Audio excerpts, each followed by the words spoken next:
এক গ্রামে এক কৃষক ছিল। কৃষক খুবই পরিশ্রমী ছিল। প্রতিদিন সে খুব কঠোর পরিশ্রম করে চাষ করত, কিন্তু তাতেও কৃষকের দারিদ্রতা কিছুতেই দূর হতো না। আর তার জন্য কৃষকের স্ত্রীর সাথে তার ঝামেলা প্রায়ই লেগে থাকতো। গিন্নি, ও গিন্নি, কোথায় গেলে? তাড়াতাড়ি আসো। মোলো যা, ডাকে দেখো। বলি, কি হলো? এত ডাক কিসের? আমার কি কোনো কাজ নেই তোমার ডাক শোনা ছাড়া? আরে গিন্নি, এত রাগ করছো কেন? খুব খিদে পেয়েছো তো, তাই ডাকলাম। কিছু খেতে দাও না। হুম, টাকা রোজগার করার মুরদ নেই, শুধু খাই খাই। বসো, দিচ্ছি। এ কি, শুধু ভাত? শুধু ভাত কি করে খাবো? আর কিছু করনি? বলি, কত টাকা দাও মাসে, যে আরো কিছু করব? মাসের অর্ধেক দিন তো অনাহারে কাটিয়ে দিই আমি। কোনো খোঁজ রাখো? কি করব গিন্নি, চাষের বেশিরভাগ তো মহাজন নিয়ে চলে যায়। বাকি যা থাকে তাতে তো সারা মাসের খরচই ওঠে না।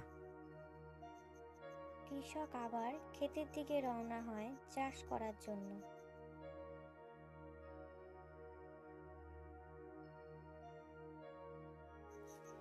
পথে তার সাথে এক তান্ত্রিক বাবার দেখা হয়। তান্ত্রিক বাবা তাকে বলে, বাবা, 4 দিন ধরে আমি কিচ্ছু খাইনি। আমার কাছে কোনো টাকা নেই।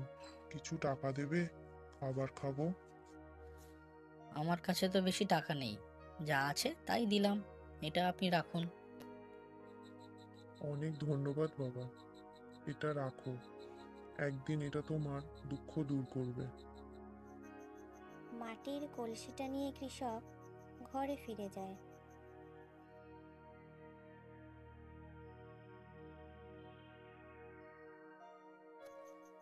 ঘরে ফিরে গিন্নিকে সব কথা খুলে বলে।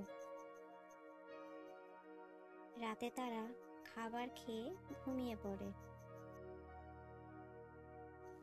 সকালে তারা ঘুম থেকে উঠে দেখে মাটির কলসিটা সোনার কলসি হয়ে গেছে।